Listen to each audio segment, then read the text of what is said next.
South Acres. I love the music. To Greensboro. Stop. No, we got H-Town's real hip hop. All new 93.7 The Beat. See y'all new 93.7 The Beat. H-Town's Real Hip Hop, home of the Breakfast Club. It's Ashlee with 2 E's. I try to keep a limit of light-skinned people I bring up here, but I had to bring this one up here because I met you at... He's like, I'm considered light-skinned. I met you at Ashlee's lip service, but y'all, welcome Carl Crawford in the building. What's up? What's happening? Yep. I saw, like I said, I think I formally met you at lip service. Yep. We were running around. I saw you from afar at Astroworld. Right. Obviously, you live in Houston. We bump into each other a lot. You going to Kanye's service on Sunday? Or nah? Nah, I don't think I'm gonna make it. You know, I don't think I'm gonna make it. You know, I don't really go to church on Sundays like that anyway. Yeah. So, you know, but I be watching his choirs on That's video, yeah. and they be jamming. But, yeah. You know, it's kind of, I don't know.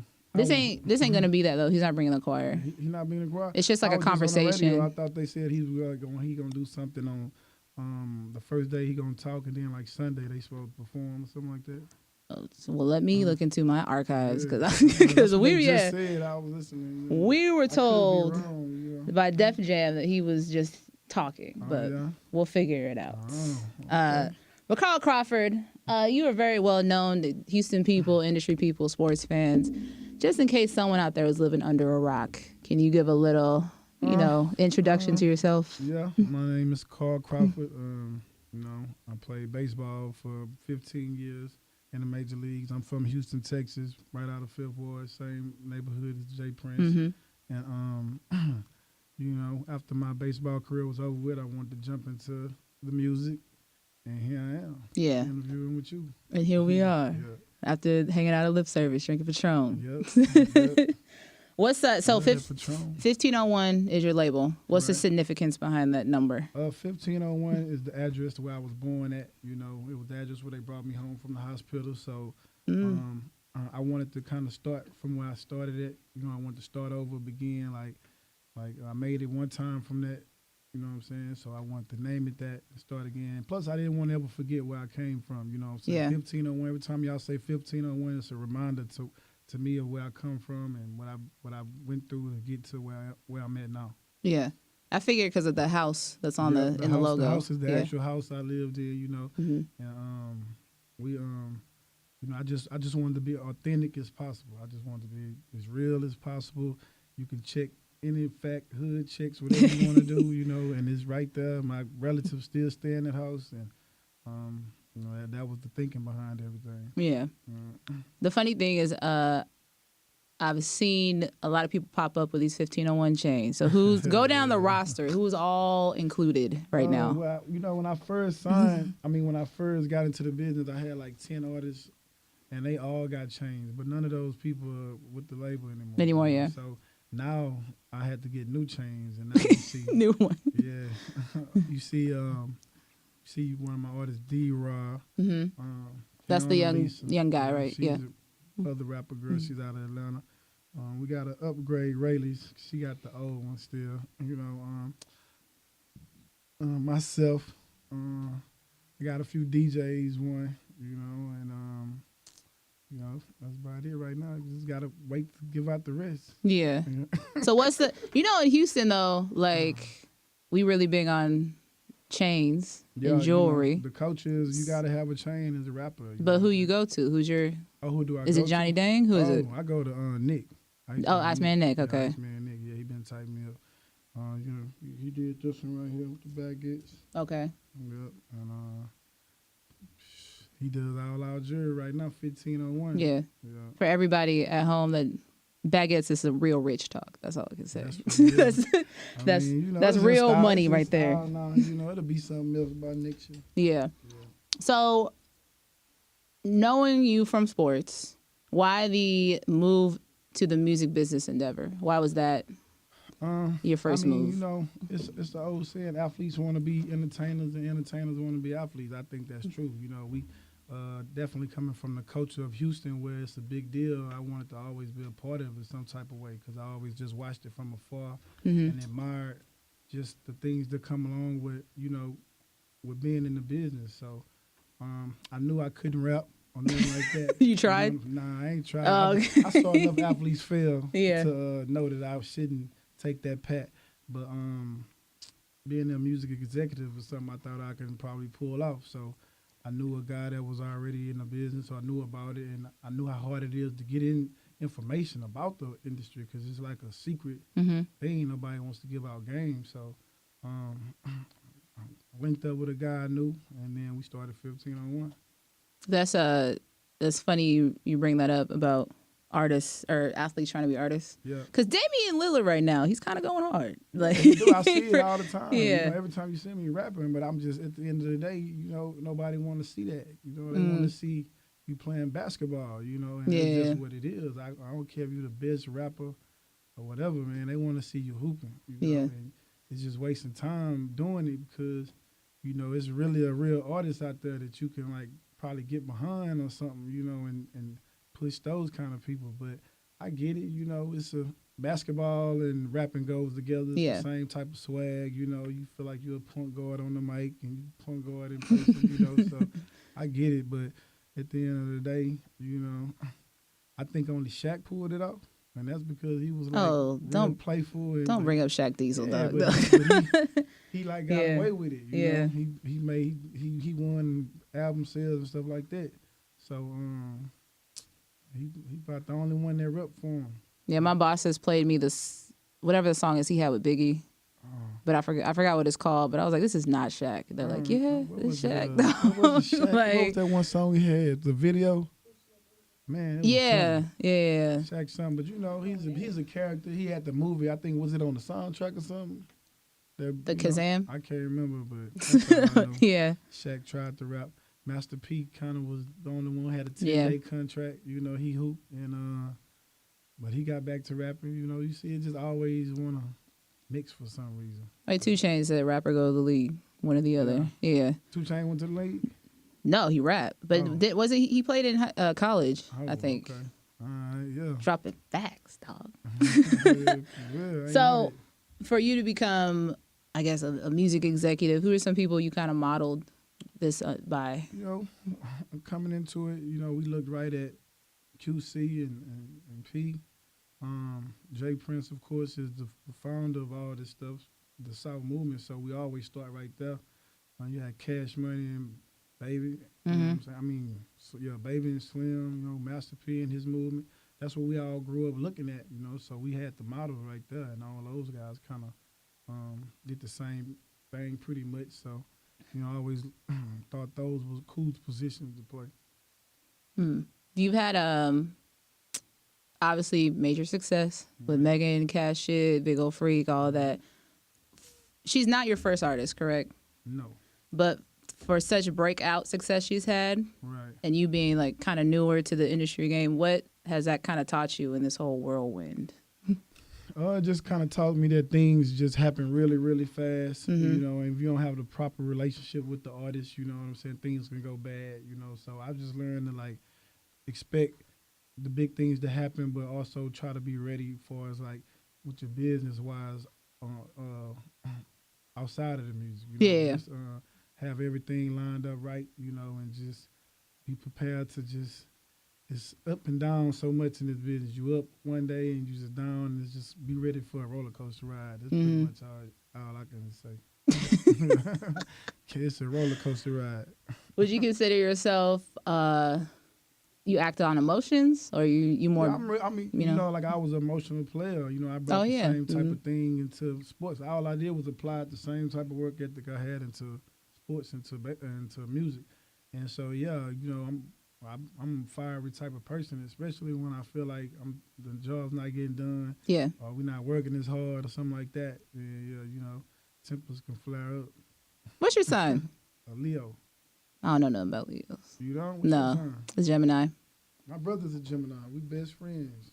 Gemini, Gemini men and Gemini women are very different, though. Yeah. Oh, okay. Yeah. So. Oh, he is my little brother, so you got to get along regardless. Some Gemini men are like Tupac, Biggie. Yeah. Kanye. That's what I know. The Tupac one for sure. I didn't know Kanye was a Gemini. Yeah, but he's a June one. We don't claim him. Like Donald Trump is one, but we don't claim him. Like he can go to the other I side. feel the same way about Leos that's born in July. You know, they not the same. Who are some other like notable Leos you know? The main one, Obama. What you mean? I'm modeled by him. I don't want to hear all this Virgo stuff with Michael Jackson and Beyonce. We got Obama. Enough said. Like they say, drop the mic. So I can just say that about Tupac. Tupac and Biggie. Enough said. Yeah, I guess so. Drop the mic. Yeah. I told you before we got on air, I told you I do my thorough research before y'all come here. And I saw an interview you did with, I think, a podcast earlier. And you said that you have Megan signed for at least 4 albums. Right. That's a long time, you know, to be working around somebody. Like, whatever's going on between y'all, is that salvageable? Is that, like, reconcilable? It's business, you know. That's at the end of the day, we just keep the business, you know. Like I'm saying, I haven't even spoken to her since she signed the Rock Nation, so it's no issue with me being around and nothing like that. Yeah. You know, she still can work, and you know, I can develop artists and we can move on. You know, that's what I'm all about, just moving forward, because you know, at the end of the day, I know the work that I put into that situation. You know what I'm saying, and she understands what I did, and you know, I have to be rewarded for the risk I took early on, and that's just the nature of the business. I figured because you were at Astroworld Fest and we was all back there, so like, so I just stayed separated away. You know, they deem me the bad person, or they try to make me be the villain. That's cool, but you know, I'm gonna be the villain that you know still take care of business and get stuff done. You know, the right way. It's still a bottom line. Yeah, right is right, wrong is wrong. It's simple. What are some things you're learning, even dealing with your newer artists, that goes into making a star? Because I saw you said you sign people off of the feeling they give you, that it factor. But there's a lot afterwards. Yeah, it's a lot afterwards. You know, I just look for potential. You know, and if I see potential, that means room to grow. I can work with it. You know, I can apply what I want to put into artists, meaning like work ethic, let them know like their look, their swag, stuff like that. You can kind of build them the way you want. You just need the talent and the potential to be there, and you know, I feel like I can deal with the risk. Yeah. What does the 1501 development, like, rap camp look like? You just coming to work every day. Yeah. You know, you coming to, you know, I try to tell my artists to do like 2 or 3 songs a day. Let's build up the catalog, get the work done, get out in the city, you know, mingle with people, network. When we go out to other cities, don't be afraid to, you know, Houston, we got a thing where we, you know, I ain't saying nothing. You know what I'm saying? Yeah. Like stuck and don't want to say nothing. You know, we have to get out of that mode of just not want to network with people or say what's up. You know who this guy is standing next to you. Just say hi, y'all both artists, you know, and that's what, you know, I'm trying to do to where they understand the importance of networking and just moving around and not just depending on your social media just to, you know, to blow you up. Even though that's important, you know, but we just try to use everything. I try to apply everything, even going out to the club and stuff like that. You know, you don't have to buy a section every time you go. Just go stand next to the DJ, you know, get a relationship. You know, the relationship's everything, you know, and I had to learn that too as well, that the relationships are more than money in this business. Yes. A lot of people like to come and spend, and I get it because you want to get in and you want to get known, but once that money gone, or, you know, you don't want to just for them to spend your record one day and then, you know, and then it goes away. The next day there's nothing. So, you know, we want to get in a situation where it can last in 3 months and they still playing your stuff because, you know, they genuinely mess with you or whatever, you know. So that's what I try to preach to everybody. So it's, you teaching them the physical, get out and actually shake someone's hand and look people in the face. That's how Obama won. Oh, God, back to Obama. Because he went back to an old trick, man. He started knocking on all the doors, you know, when the social media thing was taking over. You know, everybody was depending on that. He just did an old school thing where he just rode in the neighborhoods and knocked on every door. And, you know, he won. You know? So kind of take that same approach here where we just want to try to outwork everybody. Yeah. Do you have them going to, like, all the events, like? Yeah, we try to, anything that's available that we can get them on, we try to get them on, you know. You keep them in Houston, or you guys go out national? Right now, we just go back and forth to Atlanta, you know. We might go to Dallas a little bit, but for right now, we just getting them, you know, engraved in that Atlanta market because we think that's important, and then we trying to let it grow from there. I saw you with Scream. Shout out Scream, our heart family. I'm glad you brought up the environment, kind of people in Houston, because they do they get egotistical sometimes. But for you to want to do 1501 and have it really kind of based in Houston is like a step above, because everything's going on in LA, New York, Atlanta. But what are some of the barriers you've seen that are kind of keeping Houston artists in their own way? Because we have so much talent here. I think we just need to learn to trust each other. You know what I'm saying? Meaning, for example, you know, it's all about. See, to me, it seems like it's a real selfish environment where this person want to try to beat this person. It's a competition amongst ourselves. We have to understand how important our culture is to everybody. So, for me, I just think that oh Lord, I lost where I was at. Sorry. No, you good. What was the question again? I'm sorry. What's keeping some Houston artists from reaching their potential? Like, oh yeah, well, that's what I was about to say. For example, I came to Houston. I tried to sign every hot artist that was here. You know what I'm saying? Anyone you can name, you was buzzing. They all just told me no for some reason. You know what I'm saying? They didn't want to deal with me. I don't know why, if it was an authenticity problem or whatever the problem was, they didn't want to deal with me. And that's the type of mind frame that I was trying to come break. I think we need to get out of. You got to trust people more, you know, and just kind of give a person a chance that actually trying to help you. You know, you got to think, if I had every person that I tried to get that they told me was buzzing right now, I mean, we'll probably be further along than where we are right now. Yeah. You know, I mean, I just honestly saying that because I understood that I came into this with a plan to help out the city, and I just got declined. You know, it was rough. But you didn't give up. You know, I didn't give up. I just started with a crew of people that probably, you know, wasn't ready for that type of life or that superstardom. So when they look like, oh, you're not picking. Ooh, look at the talent he's got. You know what I'm saying? When that type of talk was going on, you know, I'm saying, shit, this is what I have to start with because I'm finna start, you know, and I'm gonna get going. I just, the main people just didn't want to deal with me for whatever reason, you know. But you just kept building the roster. Just kept building the roster and just kept going because, you know, at the end of the day, you know, I'm trying to get somewhere. I saw a vision, you know, I understood that our culture is like mocked around the world all the time, you know, so my thought was, okay, if I can put Houston in a bottle and sell it to the rest of the world, you know, we might as well get the benefits from it like everybody else do, you know. You take little pieces, what everybody do, they take little pieces of our culture and they make it huge. Yeah. And it seemed like we never can do it, you know what I'm saying? So I took that on as a challenge to just be like, man, let me find the next hot thing in Houston, because one thing I do know is once you make Houston like it, everybody around the world gonna like it, you know, and that's just the way it is, you know, and that's what happened with Megan. Yeah. You know, she repping H-Town, saying the stuff that everybody familiar with, everybody know, hey, man, come on, now we got, everybody love her. So, you know, I just feel like that's just Houston. Yeah.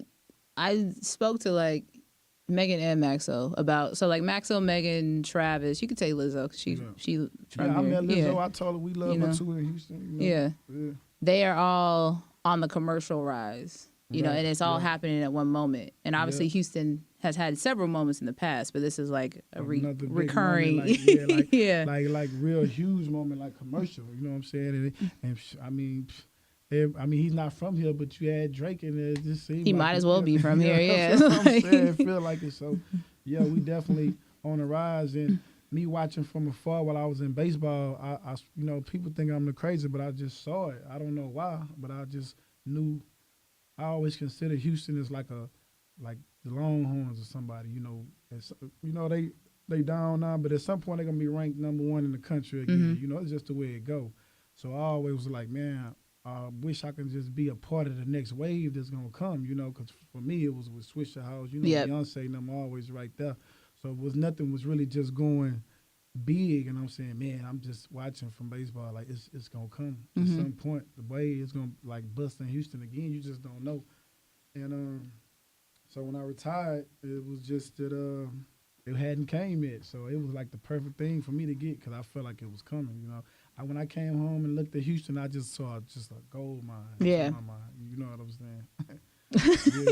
I was like, wow, don't nobody want this, you know. I need to grab it quick. You know, I want the whole city, you know. I just want to I wanna just be on top of it all. Yeah. Because I know it's getting into it now. I can see the headaches of why, and plus, it just costs a lot of money. So, I can see why the drop was kind of there. Nobody probably really wanted to get into it like you really want to get into it because it costs a lot. But I knew what the resources that I was bringing, and I was just real confident about, bringing the city back to the light. Move forward, yeah.